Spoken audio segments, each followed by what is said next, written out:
সঙ্গে সঙ্গে ছুটে আসি, দেখি তারা স্টোভ থেকে রান্না করতে গিয়ে সেটা আগুন লাগে। ক্ষয়ক্ষতির পরিমাণ কীরকম? এখানে প্রচুর আছে, এখানে প্রায় ইঞ্জিনের খরচা তারা করলো ড্রাইভারে 4 লাখ টাকা লস হয়েছে। পুরো ইঞ্জিন গেছে, সামনে বডি গেছে। কি গাড়ি এটা? এটা 12 চাকা একটা মালবাহী। মালবাহী। কি রুট করা আছে এটাতে? এটার মধ্যে আলু ছিল 25 টন আলু।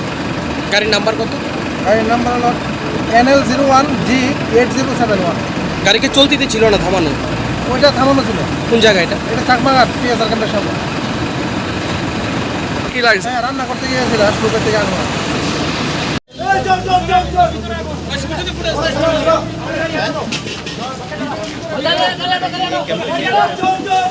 Hey!